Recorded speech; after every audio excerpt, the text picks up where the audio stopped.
अविनाश करे आपुल्या ऐसे, अविनाश करे आपुल्या ऐसे, लावे मना पिसे गोविंदाचे।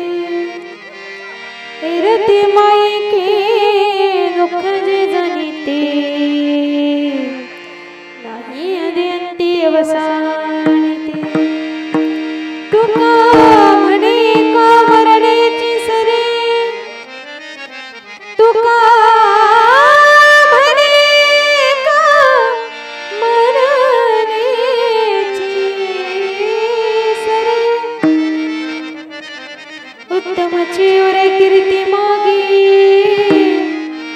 रती माई के दुःख जे जाणीते, नाही अद्यंती अवसान। महायोग पीठे तटे भीमरत्यं, वरं पुण्डरीकाय दातुं मुनित्रये।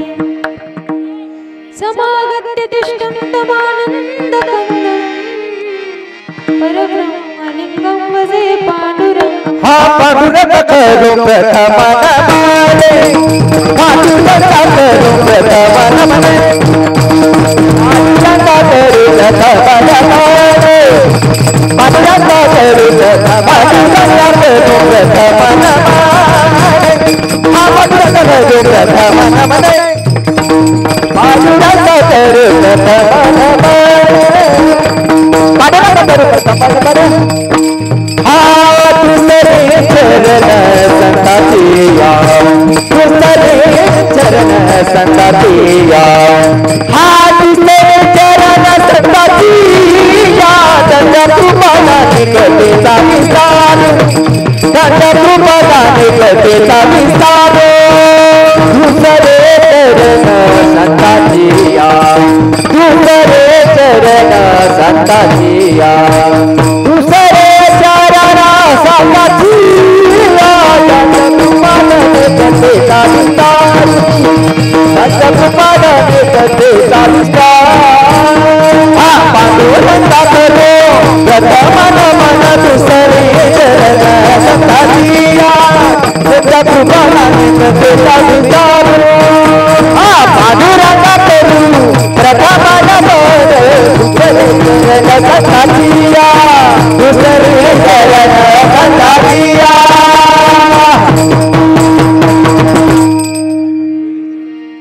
पांडुरंगा करू प्रथम नमन, दुसरी चरण संताचिया। त्यांच्या कृपादानी कथेचा विस्तारू, बाबाजी सद्गुरु दास तुका। काय माझी वाणी मागील संतासी, रंजवू चित्तासी आपुनिया।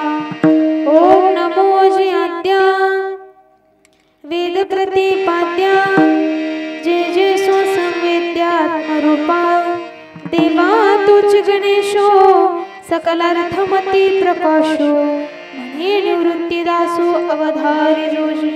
नमो ज्ञानेश्वरा, नमो ज्ञानेश्वरा, निवृत्ती सोपान देवा मुक्ताबाई नमो त्रिभुवन पावारी आद्यत्य जननी देवाची नमो ज्ञानेश्वरा नमो ज्ञानेश्वरा नमो ज्ञानेश्वरा नमो ज्ञानेश्वरा करुणा करा दयाळा तुमचा अनुग्रह नादलो पावन झालो चराचरे शुक्लम ब्रह्म विचार सार परम वंद्यम जगद्व्यापिने विना पुस्तकधारणे मम यदम जड्डंधकारापहा आस्ते स्फाटिकं मालिकं वेदति पद्मास्तने संस्थितं वंदितं परमेश्वरीं भगवती बुद्धिप्रदं शारदा सच्चिदानंद रूपाय विश्वोत्पत्त्यादि हेतवे तापत्रय विनाशाय श्री कृष्णाय वयं नमः आपुला तो एक देव करुणे घ्यावा तेरे विन जीव सुख नहे एरते मायके दुःखाचे जाणीती नाही अद्यंती अवसानते प्राप्त प्रसंगी प्राप्त स्थळी कीर्तनरूपी सेवे करता घेतलेला अभंग महान भगवंत भक्त श्रीमंत संत वैराग्याची महामूर्ती वैराग्याचं ज्वलंत प्रतीक असणारे सदेह वैकुंठाला जाणारे विश्वमान्य जगमान्य संत मान्य देवमान्य जगद्गुरु श्री संत तुकोबराया यांचा चार चरणाचा मानव देहात आल्याच्या नंतर भक्ती मार्गाला जाणारा जो साधक आहे किंवा त्या साधकासाठी महाराजांनी खास नामचिंतन कोणत्या भगवंताचं करावं किंवा कोणत्या देवावरती श्रद्धा ठेवावी व आपला असा देव कोणता करावं हा उपदेश जीवाला करणारा भक्त सेवे करता घेतला विठ्ठल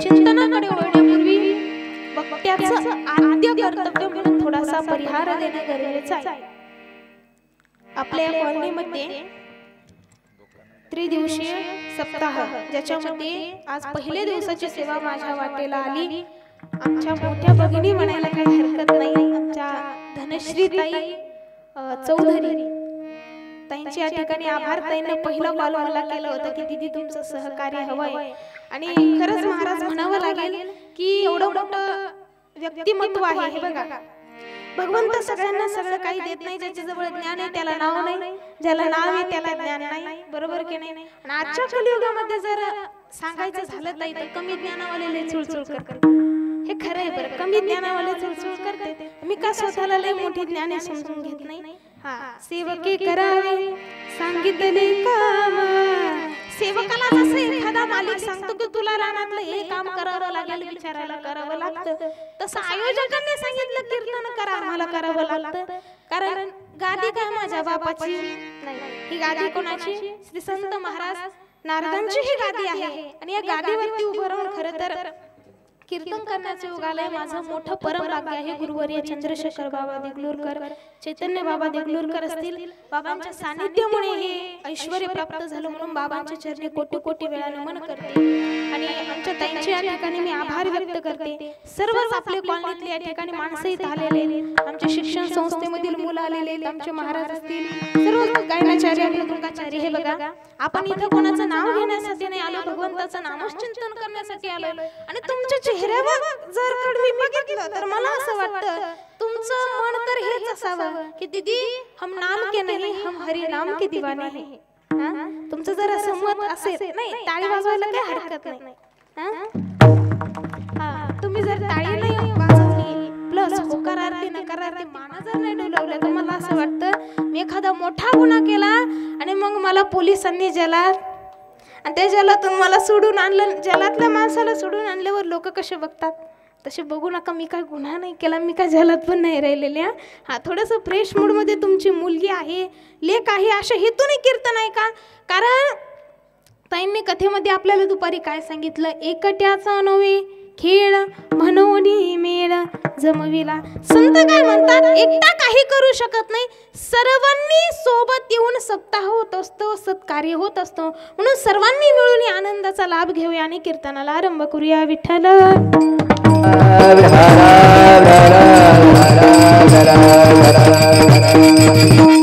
सर्वांचं नाव घेतलं, फक्त प्रतीक महाराज राहिले. काय त्यांचं वेगळं नाव घ्यायची गरज नाही. पुन्हा कसं असतं माहिती का ताई, कीर्तन हे माझ्यावरती डिपेंड नाही, गायकवादकावरती. कीर्तन पाडायचं का उठवायचं यांच्या हातात आहे.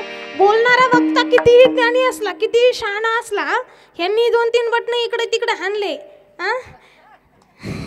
यांनी चालीमध्ये जरा खेळले म्हणजे कीर्तनाचा पचकाच आहे, बरोबर की नाही. कसं आहे माहिती का, आज माझे बाहेरी भेटले डोळा देखिले सज्जन. सज्जन आहात ना आपण. आणि सज्जनाचं लक्षण काय आहे बरं, यांना माहित नाही, खुशाल मान हलवता.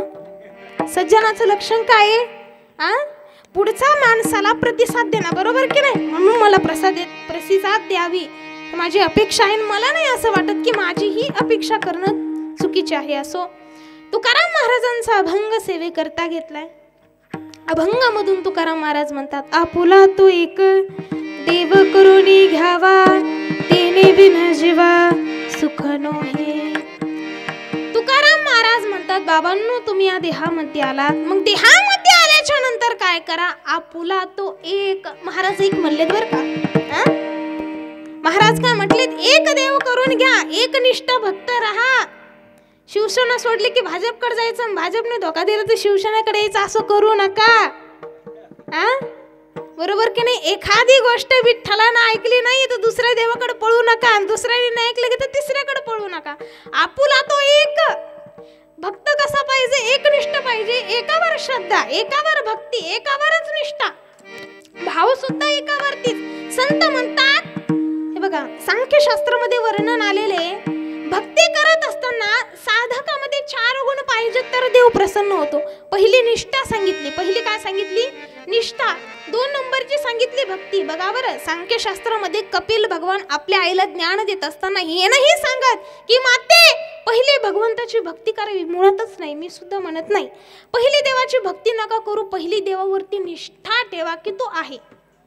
पहिली निष्ठा, दुसरी भक्ती, तिसरी श्रद्धा आणि चौथा भाव.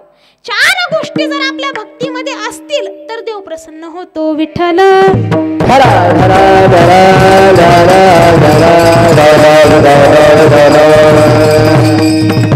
पण देव प्रसन्न होण्यासाठी मग मला सांगा, एक देव करावी लागेल का नाही.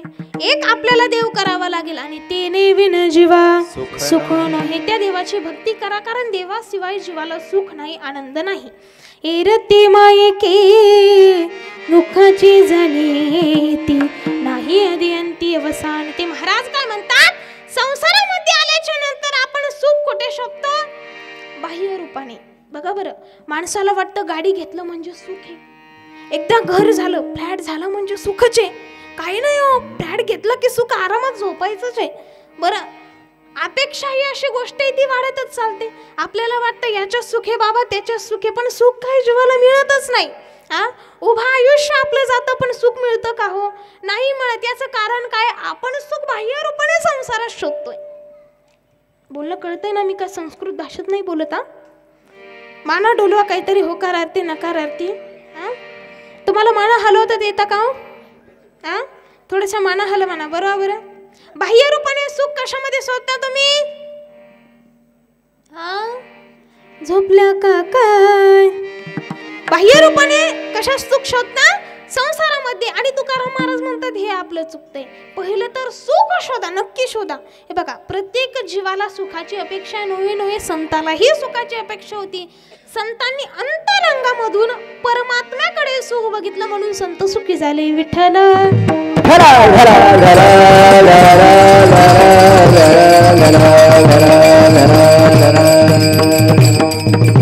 बघा बरं, संतांनी सुखाची अपेक्षा केली ते अध्यात्माजवळ, परमात्माजवळ.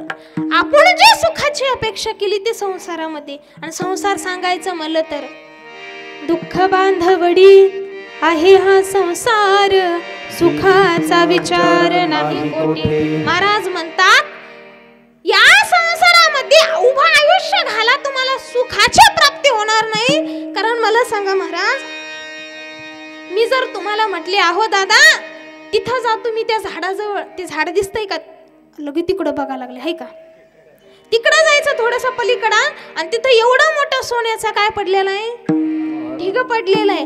बला मग बरं इथं ह्या खांब्याजवळ तुम्ही जर म्हटले अहो दीदी तिथं सोनं दिसत नाही, तुम्ही काय म्हणता तिथं सोनं दिसतच नाही आणि मी म्हणणार तिथं सोनं दिसतंय.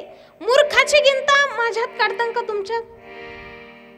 अरे बापरे, कोणाला अहो दीदी तुमचं चुकतंय तिथं सोनंच नाही. संत तेच म्हणतात संसार रूपी ढिगे. काय संसार रूपी ढिगे आणि आपण त्याला म्हणतो की याच्या सुख आहे. संत म्हणतात त्याच्या सुखच नाही. आणि पुन्हा संताचं आपण ऐकत नाही. संत नाही, देव नाही, धर्म नाही, सत्कार्य अध्यात्म आपल्या जीवनामध्ये नाही. खऱ्या अर्थाने आपण याच्यासाठी दुःखी आहोत. पहिलं कारण हे की आपण संसारात सुख पाहतो. संसारात सुख तरी कुठे सुख पाहता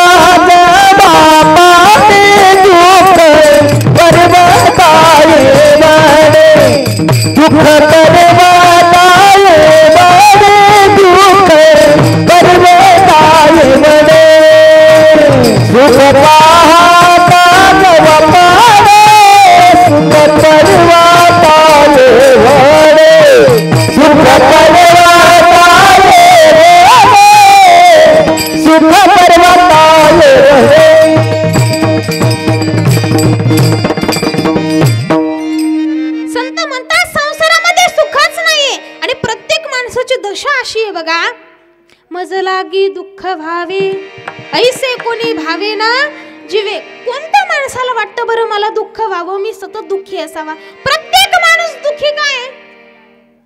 बोला बोला बाबा, तुम्ही दुःखी कशाने आहात? बोला बरं, नेमकं माणूस दुःखी काय? सुखी होण्यासाठी. बोलणं कळतंय? दुःखी कशासाठी आहे? सुखी होण्यासाठी. मला असं वाटतं ते दुःख बाजूला करून सुख जवळ घ्या की. बरोबर आहे की नाही? आणि संसारामध्ये खऱ्या अर्थाने सुख नाही. भागवतामध्ये शुकदेव महाराज राजा परीक्षितीला कथा सांगतात. सूत महाराज शौनकादी महामुनींना कथा सांगतात. हे बघा, माझ्याकडून सासू सुनेच्या गोष्टींची अपेक्षा करू नका. जसा गुरु असतो तसा चेला असतो, असं मी आमच्या बाबांच्या मुखातून ऐकलं होतं. बरोबर की नाही? आमचे बाबा काही सासू सुनेच्या गोष्टींची अपेक्षा लोकांना कधी सांगितलं नाही की मी हे सांगणार आहे असं. आणि त्याच्यामुळे माझ्याकडून ही अपेक्षा मुळीच करू नका. ऐका बरं, शुकदेव महाराज कोणाला सांगतात? राजा परीक्षितीला. सूत महाराज सांगतात शौनकादी महामुनींना. ते 88 शौनकादी महामुनी होते बघा. आणि जेव्हा गोकर्ण तीर्थयात्रेसाठी चालला होता आणि वडील दारात बसून रडत होते. ऐका बरं, फार गोड कथा आहे. गोकर्ण आपल्या पित्याला विचारतो, बाबा का दुःखी आहात? म्हणे माझा दुसरा मुलगा, तू पहिला, दुसरा मुलगा धुंदुकारी. अरे माझ्या कंबरड्यात लाथ घातली आणि मला म्हटला सांग पैसा कुठं ठेवला तू. एक तर मला आरुतुर बोलला, दुसरं माझ्या कंबरड्यात लाथ घुटली आणि सांगायचं म्हणजे घरातलं सगळं धन यानेच हडपलंय.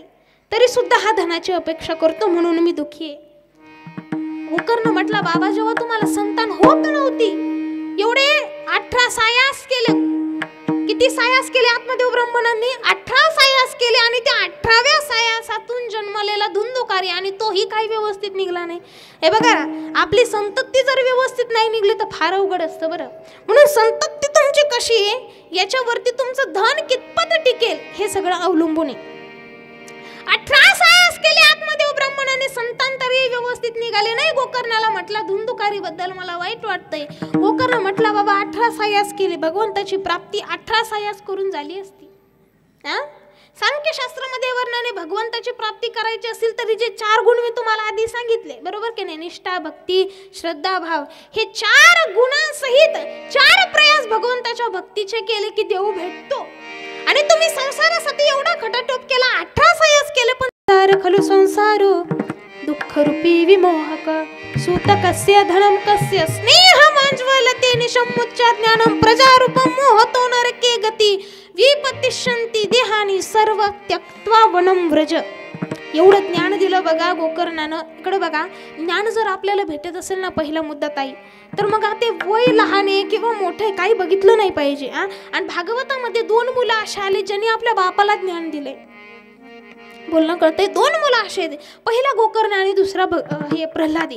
भक्त प्रल्हाद जो वडिलांना सांगायचा, बाबा भगवंताच्या नामाशिवाय जन्म अपूर्ण आहे. आणि गोकर्ण आहे ज्याने सांगितलं सर्व त्यक्त्वा वनं व्रज, सर्वाचा त्याग करा आणि वनामध्ये जा. मला सांगा, आणि गोकर्ण हिरण्यकश्यपू दोघांनी भगवंताची प्राप्ती केली. तुम्ही म्हणाल दीदी या ठिकाणी आत्मदेवाने भगवंताची प्राप्ती केली इतपत ठीक आहे, पण हिरण्यकश्यपूने भगवंताची प्राप्ती कशी केली? शेवटपर्यंत काय त्याने भक्ती केली नाही. देव दिसल्यानंतर देवासोबत वैर खेळला. एक गोष्ट सांगू तुम्हाला, ज्याच्या पुढे एवढी सुंदर संस्कारिक संतती जन्माला आली असेल म्हणजे भक्त प्रल्हाद, तो बाप नरकात कसा जाईल? हरिभक्ताच्या घरात जन्म घेतात, फक्त हरिभक्ताचा उद्धार नाही होतो, त्या पूर्ण कुळाचा, कुटुंबाचा नाही म्हणल्या, पूर्ण कुळाचा उद्धार होतो. संत म्हणतात विठ्ठल.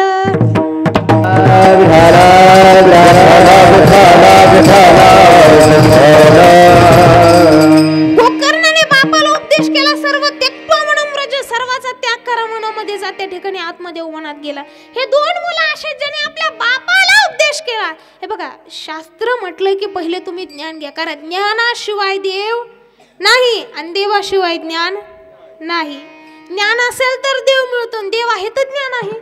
देवाची प्राप्ती करायची असेल तर ज्ञान लागतं, बरोबर की नाही? म्हणून भक्ती प्रेमाविना ज्ञान नको देवा. ज्ञानही हवं, पण त्या ज्ञानामध्ये भगवंता विषयी आपल्या अंतःकरणामध्ये प्रेम असावं. हे बघा, वृंदावनातले जे आणखी जे लोक आहे, जे भक्त आहेत, फार भक्ती करतात. बरं, त्यांची भक्ती मी नाही सांगू शकत, पण फार भक्ती करतात. आणि वृंदावनामध्ये ते संत म्हणतात, एक वेळेस कृष्णाची पूजा करू नका. काय म्हणतात ते लोक? एक वेळेस कृष्णाची पूजा करू नका, पण त्याच्यावर प्रेम करा. प्रेमाने जेवढा खुश होतो. इकडे बघा, उद्धवानं काय केली? रात्रंदिवस पूजा केली. उद्धव किती दिवस देवाच्या समोर राहिला? बरं, किती दिवस जवळ राहिला? नाही राहू शकला तो, कारण देवाला त्याला खऱ्या अर्थाने खऱ्या रूपाने ओळखता आलं नाही, कारण तो नुसतं ज्ञानाला महत्व द्यायचा. नुसतं ज्ञानही नाही, नुसतं प्रेमही नाही, दोन्हीही पाहिजे तर देव भेटतो, बरोबर की नाही? गोपिकांनी काय केलं? त्यांनी रात्रंदिवस पूजा करत होत्या. आणि पूर्वीच्या ज्या बाया होत्या महाराज, खेडेगावातल्या, गोकुळातल्या, काय करायचा धंदा काय होता त्यांचा? दही, दूध, तूप, ताक, लोणी ही विकण्याचा त्यांचा धंदा. पहाटे उठायचं, शेतामध्ये जायचं, गायला चारावायचं. दिवस मावळता पहिले लोक काम करून शेतावरून घरी यायचे. आजही तुम्ही महिला मंडळ लहानपणी जर पाहिलं, तुमची आजी असतील, तुमची आई असतील, दिवस मावळता घरी यायच्या, बरोबर की नाही? सकाळी जायचं, संध्याकाळी घरी यायचं. पूजा किती वेळ करायची? पूजा किती वेळ करायची? पूजा करायला टाइम नव्हता, पण भगवंताविषयी मनामध्ये प्रेम होतं, म्हणून देव त्यांच्या जवळ होता. विठ्ठल.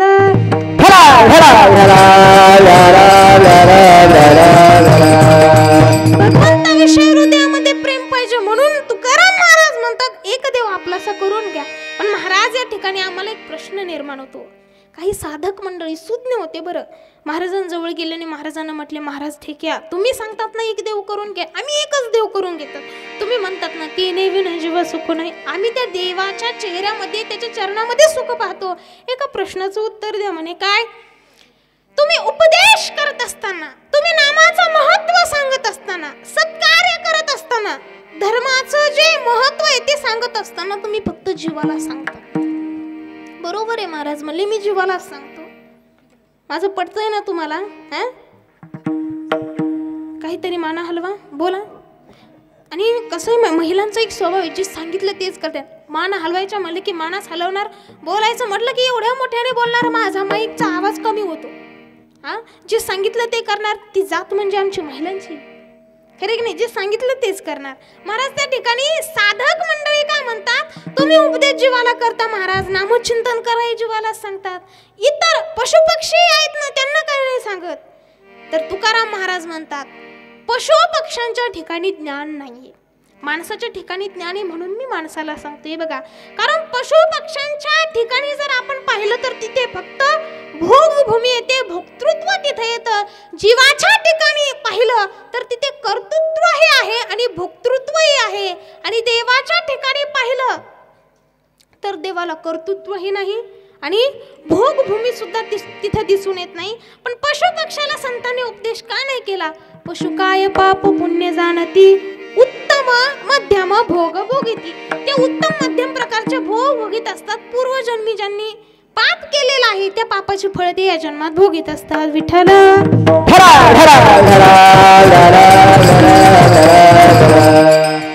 म्हणून पशु पक्ष्यांना उद्धार करता येत नाही, कारण माणसाला सगळं कळतं. माणसाच्या ठिकाणी कर्तृत्व आहे, पशु पक्ष्यांच्या ठिकाणी कर्तृत्व नाही. ते भक्ती करू शकत नाही, कारण देवानं ते ज्ञान फक्त जीवालाच दिले, बरोबर की नाही? संतांना ते ज्ञान पशु पक्षाला दिलं नाही. या जन्मात येऊन संतांनी सांगितलं की तुम्हाला ज्ञान दिलंय, या ज्ञानाचा तुम्ही उपयोग काय करा? आपुला तो एक देव करून घ्यावा, हेच सांगतात संत. तुम्हाला मनुष्य जन्म कशासाठी दिलाय? भक्तीसाठी. मग तुम्ही ते करा. पण लोकांचं कसं आहे माहितीये का? भक्ती काही लोक करत नाही. खरंय की नाही? मी जे सांगते ते पटतंय का तुम्हाला? हा, नाही तर कसं आहे माहितीये का? तोंडावरती आपलं हा बोलायचं, घरी गेलं रे काय पोरी तिला भंग नाही सोडव, त्याला काय तिचं काय, अहो ते सांगतच. त्यांचं सांगायचं काम, आपलं ऐकायचं काम. खरंय की नाही? शांत बसा बरं का. ऐका, कुठे चाललं होतं? मनातली मनात फक्त एवढंच करा, माझ्याविषयी काही बोटं मोडू नका. कसं झालं माहिती का? एका शाळामध्ये सरांनी एका विद्यार्थ्याला, एका मुलाला प्रश्न विचारला. म्हणे काय रे पप्प्या, त्याचं नाव काय होतं? पप्प्या. म्हणे काय रे तू मूर्ख माणूस पाहिला का? ते विद्यार्थी असा करायला, खाली बघायला. बाबा काय करायला? खाली बघायला. सर म्हणले अरे मी तुला प्रश्न विचारला. म्हणे काय? म्हणे तू मूर्ख माणूस बघितला का? तो खाली बघायचा.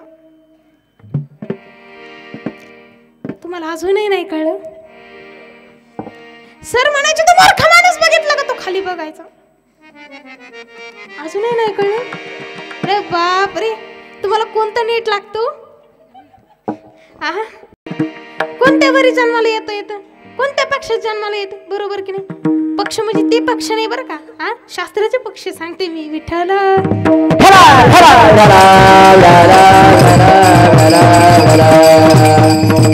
तर संतांनी जीवालाच का उपदेश केला? कारण जीवाकडे काय आहे? ज्ञान आहे. आणि ज्ञान आहे तर जीवाला किंमत आहे. मायबापांनो, खरं आहे की नाही?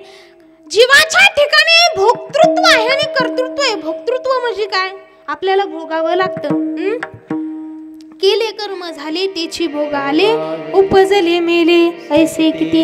संत म्हणतात केलेल्या कर्माची फळं जीवाला भोगावी लागतात. पशु पक्ष्यांकडे पाहिलं तर त्यांना कर्मही करता येत नाही, केलेल्या कर्माची फळंही भोगता येत नाही. पहिला विषय आहे पशु पक्षी, ज्यांच्या ठिकाणी कर्म नाही, मागच्या कर्म जे केलेले आहेत मागच्या जन्मात त्याची फळं त्यांना भोगावं लागतात. दुसरा आहे जीव, जो अल्पज्ञानी सांगितलेला आहे, अल्पमती सांगितलेला आहे, अल्प आयुष्य त्या जीवाला सांगितलेलं आहे. जीवाच्या ठिकाणी कसं आहे मायबापांनो? कर्मही या जन्मात करायचंय, भोगायचं सुद्धा याच जन्मात. म्हणजे आपल्याला कर्तृत्व भोगभूमी सुद्धा आहे, दोन्हीही आपल्याला आहे. आणि देवाच्या ठिकाणी पाहिलं तर देव कर्मही करत नाही, केलेल्या कर्माची फळही भोगत नाही. तुम्ही म्हणता दीदी हे कसं म्हणतात? मग जे ज्ञानोपारायांनी सांगितले, भिल्ले बिंदिले शारंग पाणी अवघा झाला सहस्त्र पुरंदर. जे माऊली म्हणतात की बाबा देव केलेल्या कर्माची फळं भोगतो. महाराज तुम्हाला सांगू, देव कर्मही करत नाही, केलेल्या कर्माची फळंही भोगत नाही, हे तितकंच खरंय. आणि देव कर्मही करतो, केलेल्या कर्माची फळंही भोगतो, हे तितकंच खरंय. कारण सकळ कर्मे ती झाली ब्रह्मार्पण, जननो हे अवघा जनार्दन. संत काय म्हणतात? सकळ कर्मे ती झाली ब्रह्मार्पण. ब्रह्मार्पण या शब्दाचा अर्थ असा आहे, ब्रह्मार्पण आपल्या दृष्टीमध्ये पाहिलं ना महाराज, तर ब्रह्मार्पण त्या व्यक्तीला म्हटलं जातं जो जीव शिवाला शरण गेला आणि तो शिवरूप झाला. आपण काय म्हणतो? हा ब्रह्मार्पण झाला. पण देवाच्या ठिकाणी जर ब्रह्मार्पण हा शब्द वापरला तर देवाचा अर्थ असा होतो की जेव्हा जेव्हा धर्माचं रक्षण करण्यासाठी देव या पृथ्वी तलावरती येत असतो, आणि पृथ्वी तलावरती आल्यानंतर देव कर्म करतात की नाही? देव कर्म करतात, मग ते कर्माची फळं देवाला भोगावी लागतात. याला म्हणायचं ब्रह्मार्पण. विठ्ठल.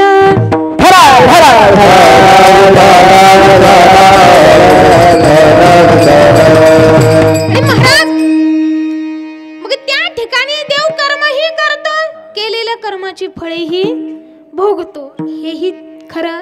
आणि देव कर्म करत नाही, केलेल्या कर्माची फळही भोगत नाही. मला सांगा, देव कर्म कधी करतो? जेव्हा देव अवतार घेतो.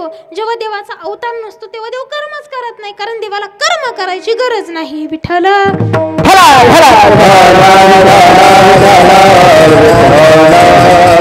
पण जीवाच्या ठिकाणी कर्म करावे लागतात, कारण रामचरितमानस या ग्रंथामध्ये गोस्वामी तुलसीदासजी महाराज म्हणतात, कर्म प्रधान विश्वरची राखा, कर्म प्रधान विश्वरची राखा, जो जस करई सो तस फल चाखा. श्रीराम जय राम, जय जय राम,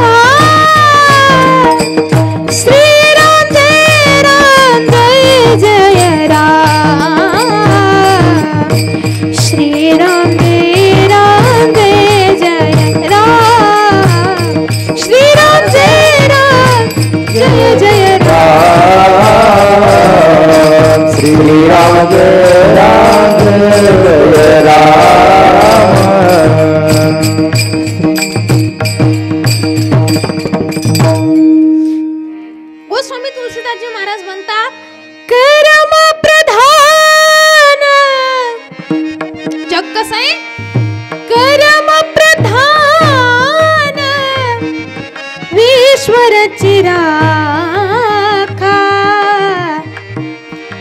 जो जस करही सो तस फल चाका। श्री राम जय राम जय जय राम, श्री राम जय राम जय जय राम, श्री राम जय जय राम। गोस्वामी तुलसीदासजी महाराज म्हणतात कर्म प्रधान ईश्वराची राखा, देवाने विश्वाची निर्मिती करत असताना काय सांगितलंय, कर्म प्रधान। माणसाला जीवन कसं जगावं लागेल, कर्म प्रधान, नाही तर काही काही वेळेला तसं महाराज ग्रंथामध्ये काय सांगितलेलं आहे, कर्म प्रधान, ज्ञान प्रधान, भक्ती प्रधान, तीन प्रकारचे जे विशेषत्व सांगितलेले आहेत किंवा विचार सागरामध्ये जे सांगितलंय त्याच्यातलं ज्ञान आपण थोडं घेऊया आणि त्याच्यामध्ये काय सांगितलंय, तिन्ही मधून तुम्हाला जीवन जगावं लागेल। भक्ती प्रधान जीवन जगायचं म्हणलं तर फक्त नामचिंतन आहे, तर त्या ठिकाणी कर्म करायची गरज लागत नाही, बरोबर की नाही। ज्ञान प्रधान जीवन जगायचं म्हटलं की त्या ठिकाणी संसार याचा विचार करायचा नाही, फक्त ज्ञान घेण्याच्या हेतूने तुम्ही समाजामध्ये तुम्हाला राहावं लागेल।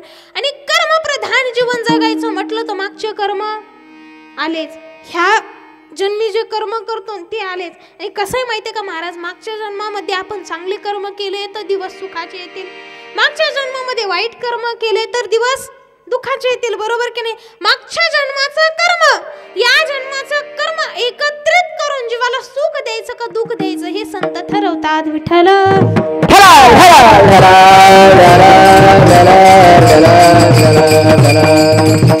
म्हणून जीवाच्या ठिकाणी ज्ञान आहे, म्हणून तुकाराम महाराज म्हणतात मी जीवालाच उपदेश करतो, पशु पक्ष्याला उपदेश करत नाही, कारण त्यांच्या ठिकाणी ज्ञानच नाही महाराज, बरोबर की नाही। पशु पक्ष्यांना जर ज्ञान असतं तर संतांनी जीवाला उपदेश केला नसता, कारण जीवाला कळतं भक्ती करायची की नाही करायची, बरोबर की नाही, करायला पाहिजे की नाही। सर्व जीवांनी भक्ती करायला पाहिजे, भक्ती करण्यासाठी एवढ्या पवित्र वातावरणात आपण आलोत महाराज। आता कोणी प्रॉपरच आहे, कोणी बाहेर गावून इथं राहायला आलेलं असेल, पण मला असं वाटतं ज्ञानोबारायांच्या कृपेशिवाय तर आपण इथं आलेलो नाहीच, खरंय की नाही। ज्ञानोबारायांनी आपल्यावरती कृपा दृष्टी केली म्हणून त्या ठिकाणी आपण इथं आलोत। आळंदी या क्षेत्रामध्ये आपण येऊन राहतो आणि या ठिकाणी आल्याच्या नंतर आपल्याला काय करायचे, भगवंताची भक्ती करायची। अहो नुसतं ज्ञानेश्वर ज्ञानेश्वर नाव जर तुम्ही तुमच्या मुखानं म्हणतात तर संत म्हणतात तुम्हाला जन्म मरणाच्या फेऱ्यातून मुक्त होता येतं, बरोबर की नाही। परमार्थ करण्यासाठी एवढं सोपं साधन आपल्या हातामध्ये दिलं आणि तरी सुद्धा जर हा जीव भक्ती करत नसेल ना महाराज, तर या जीवनामध्ये आल्याच्या नंतर आपला जन्माचा येऊन काही सार्थक झालं नाही महाराज, कारण मनुष्य जन्म दिलाय त्याच्यासाठी। नाही तर संत म्हणतात करा रे बापानो साधन हरीचे, करा रे बापानो साधन हरीचे, करा रे बापानो साधन हरीचे, करा रे बापानो साधन हरीचे,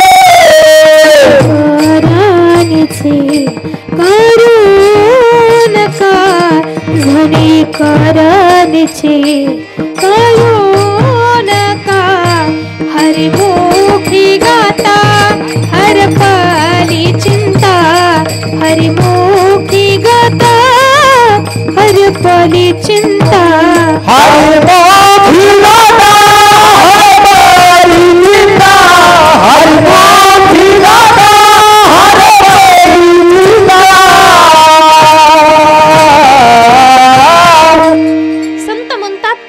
बापानो साधन हरीचे जनी करण्याचे करू नका। आणि जीवाने या जन्मामध्ये येऊन भक्ती नाही केली तर नामावी नमुख, हे बघा शब्द माझे नाही, शब्द एकनाथ महाराजांचे आहेत आणि मला असं वाटतं म्हणायला लागले तरी काही हरकत नाही, दुसऱ्या वेळेस नाही बोलवलं तरीही काही हरकत नाही। नाथ महाराज म्हणतात नामावी नमुख, नामाशिवाय मुख कसं आहे बघा बरं, नामावी नमुख सर्पाचे ती बिळ, बघा बरं नाथ महाराजांची वाणी थोडीशी कठोर आहे, कारण महाराज अहो बघा बरं, एखादी आई एखाद्या लेकराला सांगत असेल बाळा चाकू हातामध्ये घेऊ नको, चाकू हातामध्ये घेऊ नको. मुलगा मुलगी असेल 5-6 वर्षाचं असेल, एका शब्दात ऐकायला पाहिजे की नाही आपल्या लेकराने. एका शब्दात 5-6 वेळा सांगितलं आणि लेकराने नाही ऐकलं तर तुम्हाला काय येतो? राग येतो बरं. चाकू हिसकावून घेतो ना आपण, त्याला 2-3 ठोके देतो, खरे की नाही? अहो राग एका आईला येतो, मग संतांना येणं तर साहजिक आहे, बरोबर की नाही? कारण संत एवढं सांगतात, करा रे बापांनो. संत आपल्याला बाप म्हणले, आपण संतांचे बाप आहे का? आपण संताची रज सुद्धा होऊ शकत नाही, कारण तेवढी आपली पात्रता नाही महाराज, बरोबर की नाही? रज म्हणजे संतांच्या चरणाखालची माती होण्याचं आपलं भाग्य नाही. आपण संताचे बाप कधी होणार महाराज, बरोबर की नाही? पण एकनाथ महाराज म्हणतात, करा रे बापांनो. तुम्हाला बाप म्हणतो पण भगवंताचं भजन करा. तरी सुद्धा लोकांनी ऐकलं नाही. मग नाथ महाराजांना राग येणं साहजिक. नाथ महाराजांना राग येणं साहजिक. राग आल्यावर माझे नाथ महाराज म्हणतात, नामावी नमुक सर्पाचे ते बिळ, जिव्हा काळ नव्हे सर्प आहे, वाचा नव्हे लांब जळो त्याची जिने, यातना भोगणे. कुठं इथं का तिथं? यातना भोगणे यमपुरी. यमाच्या दारामध्ये जायचं आणि तुम्ही तिथं तुमचे केलेले वाईट कर्म आहेत ना, तिथं तुम्ही काय करा, तुमचं पाप फेडून टाका. नाथ महाराजांना राग आला आणि अशा भाषेमध्ये माझे नाथ महाराज म्हणतात. पण नाथ महाराजांना हे माहित होतं, कलियुगामध्ये काही लोक भक्ती करणार नाही, पण सांगायचं हे संताचं आद्य कर्तव्य होतं. मला सांगा, संत एवढे अंतर्ज्ञानी आहेत, संत एवढे अंतर्ज्ञानी आहेत की संत स्वतःच्या पाठीवरती मांडे बाजू शकतात, बरोबर की नाही? संत एवढे अधिकारी आहेत की संत रेड्याच्या मुखातून वेद बोलू शकतात. हा, माणसाला साधी गीता ज्ञानेश्वरी वाचता येत नाही आणि संत रेड्याच्या मुखातून वेद बोलू शकतात. मग संत किती अधिकारी, संत किती अंतर्ज्ञानी आहेत. संतांना हे नाही कळलं की लोक कलियुगामध्ये भक्ती करणार आहेत. संतांना माहित होतं नाही करणार, पण संतांचं सांगणं आद्य कर्तव्य. कारण बुडता हे जन न देखावे डोळा, येतो कळवळा म्हणून या. संतांना कळवळा का वाटतो? कारण संतांना वाटतं हे सर्व लेकरं काय आहेत, माझे मुलं येत. आणि आई वडिलांचं जसं आद्य कर्तव्य असतं की आपला मुलगा चुकला, आपली मुलगी चुकली की त्याला योग्य वाटेवरती आणायचं, तसं संताचा अधिकार आहे. म्हणून संत वारंवार सांगतात, विठ्ठल.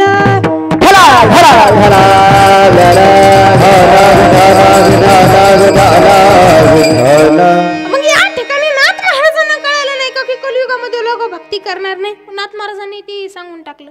नाथ महाराज म्हटले, नाही करायची भक्ती, काही करू नका, आमचं काही जात नाही, आमचं काही जात नाही, करू नका भक्ती. पण कलियुगामध्ये तुमची दशा कशी होईल? नाथ महाराज गोड सांगतात, शकून सांग वयवाले माय माझिना, शकून सांग वयवाले माय माझिना, शकून सांग वयवाले माय माझिना, शकून सांग वयवाले शकून शकून शकून शकून शकून शकून शकून सांग वयवाले माय माझिना, शकून सांग वयवाले माय माझिना, शकून सांग वयवाले माय माझिना, शकून सांग वयवाले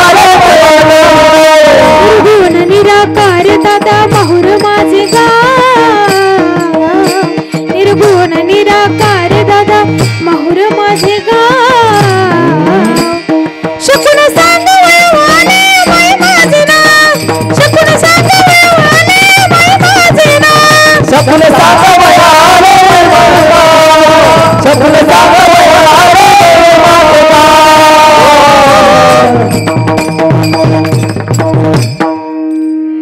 अजून एखादी सरपटी राहिली असली तर ती बी घे. एकदाच उरकून टाकलेलं चांगलं असतं बाबा, बरोबर की नाही? की नाही? एखादा आपल्या तर जावई जेवायला आला, जेवणूस तर त्याला मीठ नाही वाढलं, जेवणूस तर काय काय वाढलं नाही, मीठच वाढलं नाही, आणि भाजीत नेमकं मीठ कमी असत आहे, बरोबर की नाही? समजा तुमचे जेवायला आले, तुमच्या म्हणजे कळते ना, हा थोडं पॉलिटिकली असतं आपलं बोलणं. हा जेवायला आल्या आणि तुमच्या आईनं मीठच नाही वाढलं, आळंदीला आल्यावर ताईची खैर आहे का? तसं मी कोणावर घालून बोलत नाही, मनाला नाही लागून घ्यायचं. जावा इकडे आला रे आला, त्या बापाने हेच नाही केलं, त्या बापाने मिठावरून जावायची जात अशी महाराज, कशावरून ती भांडण, त्याला काही अंदाजच नाही, खरं की नाही? आणि तुम्ही जा आरती माना डोलवतात, ते आरती तुमची जावई. नाही नाही, असं बाबा पुन्हा यायचं इथं. काय सुरू होतं? कीर्तन सुरू होतं. अरे बाप, मन धरून असतात काय? मोकळं हसायला पाहिजे, बरोबर नाही? माणसाने मोकळं हसायला पाहिजे, नाही तर कधी छातीत चमक निघलं गेलं. हा, कधी काय होईल सांगता येत नाही की नाही महाराज, बरोबर की नाही? आता नाथ महाराज काय म्हणतात, कलियुगात लोक भक्ती करणार नाही मला माहिती, पण कलियुगात तुमची दशा कशी होईल हे सांगतात. कलियुगाची दादा ऐकावी थोरी. बघा बरं, हा, नाथ महाराज म्हणतात कलियुगाची दादा ऐकावी थोरी, पुत्र तो होईल पित्याचा वैरी. भ्रतारा सोडोनी घरोघरी फिरतील नारी. भ्रतारा म्हणजे नवरा. भ्रतारा सोडोनी घरोघरी फिरतील नारी, ऐसा माझा शकुन दादा ऐकावा निर्धारी. ज्याला ज्याला असं वाटत असेल की माझ्या घरात तशी परिस्थिती येऊ नये म्हणून शकुन सांगावे वाले मै माझे नाथ, शकुन सांगावे वाले मै माझे नाथ, शकुन सांगावे वाले मै माझे नाथ, शकुन सांगावे वाले मै माझे नाथ, शकुन सांगावे वाले मै माझे नाथ, शकुन सांगावे माझे नाथ.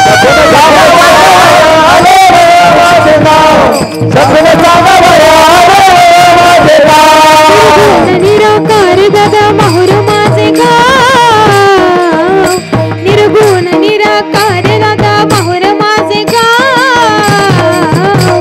शकुन सांगावे वाले मै माझे नाथ, शकुन सांगावे वाले मै माझे नाथ, शकुन सांगावे वाले माझे नाथ, शकुन सांगावे वाले माझे नाथ.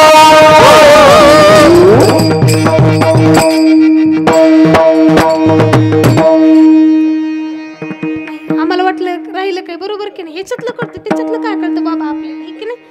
नाशात चुटुकले घेतले म्हणजे जरा कसे कसे कसं कसे जरा फ्रेश होतात, खरं की नाही महाराज? असं पाहिजे लोकांना. कसं ऐका बरं महाराज, काय झालं, मी आले बरं, आणि कोण इथले आजी होते काय माहिती, आणि एक आजी मला म्हटल्या, दीदी तुम्हाला एक बोलायचं होतं. कुणी बोललं नाही पण आपलं सांगणं असते. म्हणलं दीदी एक विचारायचं होतं, एक शंका होती मनामध्ये. म्हटलं विचारा, पण सोबतला प्रश्न विचारा, लय वेदाकडे चालू नका. म्हटलं विचारा. म्हणे हे खरं आहे का हो? उभागंध. उभागंध कोणाचा असतो? उभागंध पिणारी लावतात का वारकरी लावतात? वारकरी. वारकरी म्हणजेच कीर्तनकार, बरोबर की नाही? आता वारकरी आम्ही, कीर्तनकार आम्ही. म्हणे दीदी उभागंध आणि तुमची चूलबंद हे खरं आहे का? खरं ना? तुमचा उभागंध आणि तुमची चूलबंद हे खरं आहे का? म्हणलं लाखात एक खरं आहे. माझ्या घरी महिनाभर गॅसच चालू होत नाही विठ्ठल.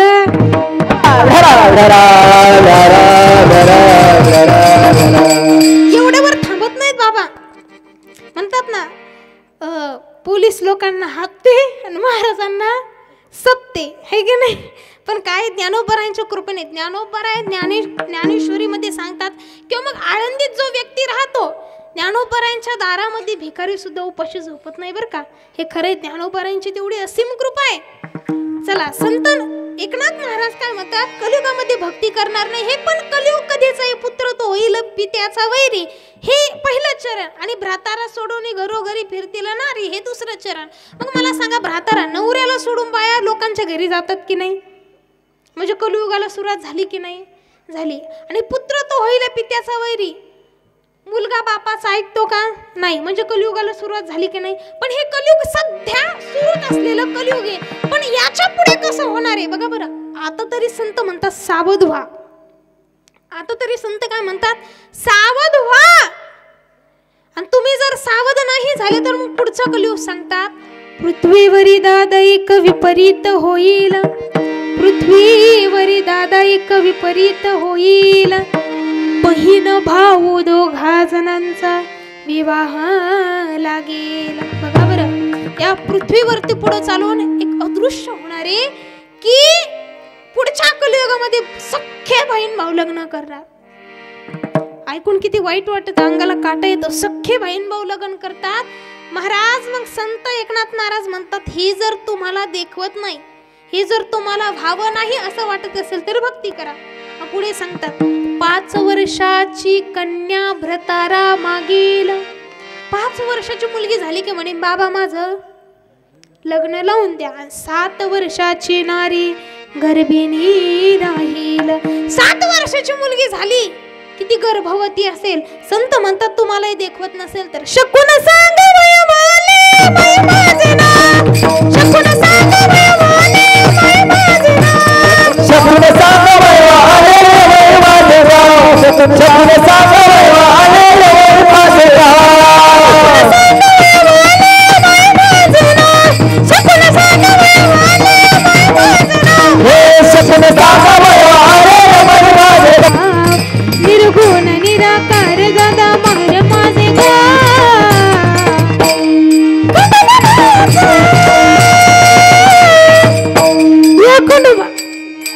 या खंडोबरायाच येडाबाई लागल मुरळीला. या खंडोबरायाच येडाबाई लागल मुरळीला. खंडोबरायाच येडाबाई लागल मुरळीला. खंडोबरायाच येडाबाई लागल मुरळीला.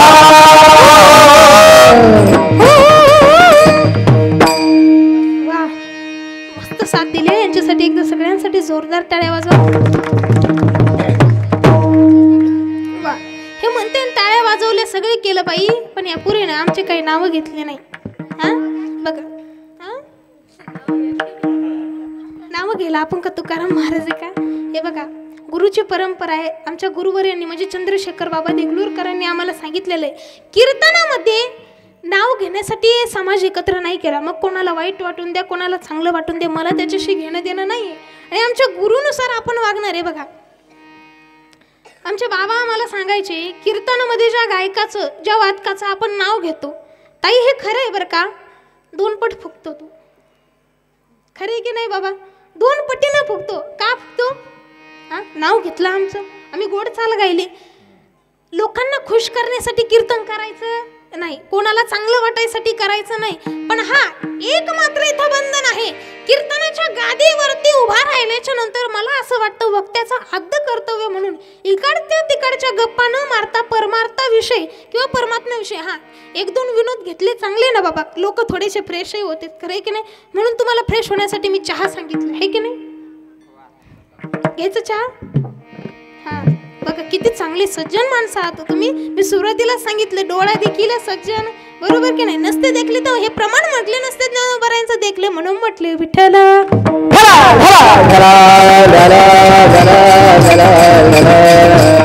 या ठिकाणी संत काय म्हणतात, कलियुगामध्ये लोक भक्ती करणार नाही. भक्ती करायचं ज्ञान हे जीवाला दिलं असं नाही. आता तुम्ही हे कीर्तन ऐकलं मग उद्यापासून लगेच जॉब करायला लागणार का? हो नाही. लोक संतांचं नाही ऐकलं माझं काय ऐकणार आहे, बरोबर की नाही. मी इथे एक साधारण मुलगी, संतांचं ऐकलं नाही. संत सांगून सांगून गेले पण संतांचं ऐकलं नाही. पण संतांना जीवाला उपदेश करणं आद्य कर्तव्य असलं म्हणून संत म्हणते तुम्हाला सुखाची प्राप्ती करायची असेल तर काय करा, अभंगाचं प्रथम आपुला तो एक देव करुणी घ्यावा. आपुला तो एक देव करुणी घ्यावा.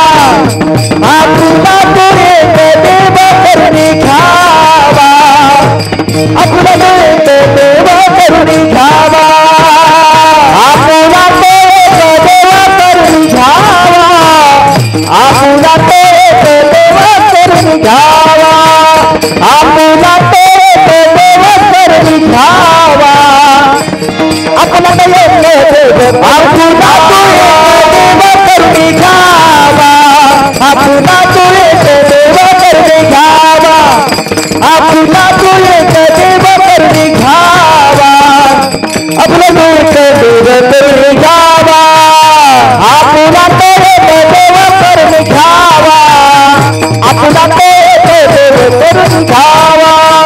आपुला तो एक देव करुणी घ्यावा. आपुला तो एक देव करुणी घ्यावा. दिन दिवा सुख नोहे, दिन दिवा सुख नोहे. रती बाई के दुखाती जनाती, रती बाई के दुखाती जनाती. रती बाई के दुखाती जनाती रती बाई के दुखाती जनाती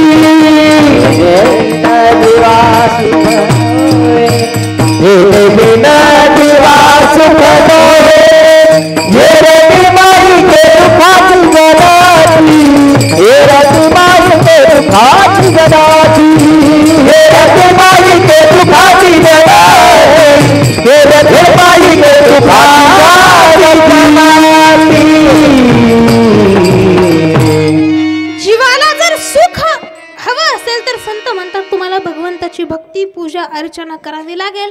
मग त्याच्यासाठी संतांना काही उपक्रम घालून दिले ज्याच्यामध्ये भागवतामध्ये तुम्हाला नवविध प्रकारची भक्ती सांगितलेली. त्याच्यामध्ये तुम्ही कोणतीही भक्ती घेऊन भगवंताची भक्ती करू शकता आणि जीवाला सुख हे देऊ शकता.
रती माई के दुःखाचे जणी ते नाही अदियंती अवसान. या ठिकाणी शेवटच्या चरणामध्ये महाराज म्हणतात तुका म्हणे एका मरणेची सरे उत्तमची उरे कीर्ती मागे. मरण प्रत्येक जीवाला आहे. प्रत्येक जीवाचं मरण विश्वामध्ये राहिला पाहिजे. नाही तर उगा 4-5 माणसाची पंगत बसली त्याच्यामध्ये आपण म्हटलं अहो ते बाबूराव गेले ना डोक्याचा ताण गेला असं लोक नाही म्हटले पाहिजे. आपण गेल्याच्या नंतर आपण कीर्ती रूपाने इथं राहिलो पाहिजे. बघा बरं संत अजरामर नव्हते संतही गेले पण संतांनी आपली कीर्ती आपल्या जवळ ठेवून गेले. माणूस मेला याला महत्व नाही. माणसाने खाली काय ठेवलं याला महत्व आहे. खाली कीर्ती रूपाने काही ना काहीतरी माणसाने ठेवली पाहिजे. असो आपल्या कॉलनीचं नाव माझ्या लक्षात येत नाही काय होत आहे द ॲड्रेस सोसायटी. वा तुमच्या सोसायटीमध्ये फार मोठी सोसायटी हो. हां बरोबर की नाही. हां तुमच्या सोसायटीतील सर्व महिला भजनी मंडळ तुमच्या सर्व भजनी मंडळाकडून सेवा माझ्याकडे आली म्हणून तुमचे आभार. भजनी मंडळ राहून गेलं कीर्तन होस तर तेच म्हणलं महिला मंडळ ताई एवढे कोण डोळे फडून बघत त्यात नाव राहिलं होतं आहे की नाही. बरोबर की नाही. महाराज कीर्तनामध्ये एखादा विषय कमी सांगितलेला लोकांना सहन होईल. काय चाललंय एखादा विषय कमी सांगितला तर काही म्हणणार नाही पण एखाद्याचं नाव नाही घेतलं पाकिटातले 1000 कट करते. मग करू नका बरं. असं सर्वांचे इथं नाव घेणं शक्य नाही पण सर्वांच्या ठिकाणी मस्तके पायावर या वारकरी संतांचे सर्वांचे आभार व्यक्त करते. आणि आळंदीला जायचे कारण उद्याचे काही कार्यक्रम पण आहेत त्याच्यामुळे मला थोडीशी काही भैरवी घ्यायची का. तुका म्हणे एका मरणाची सरी उत्तमची उरे कीर्ती मागे. सर्वांच्या ठिकाणी नतमस्तक होते. शेवटचं प्रेमाने भजन करूया. ज्ञानेश्वर माऊली ज्ञानराज माऊली ज्ञानेश्वर माऊली ज्ञानराज माऊली ज्ञानेश्वर माऊली ज्ञानराज माऊली ज्ञानेश्वर माऊली ज्ञानराज माऊली ज्ञानेश्वर माऊली ज्ञानराज माऊली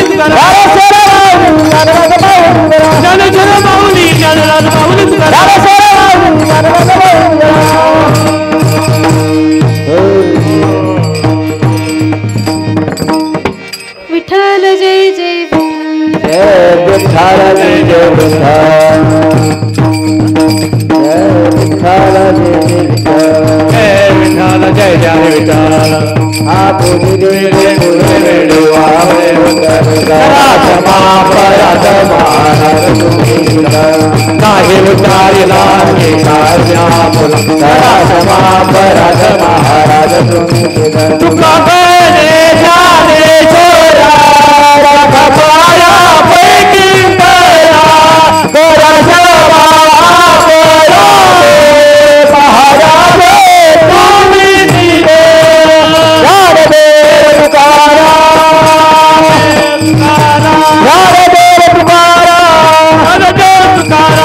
तुकाराम तुकाराम तुकाराम तुकाराम तुकाराम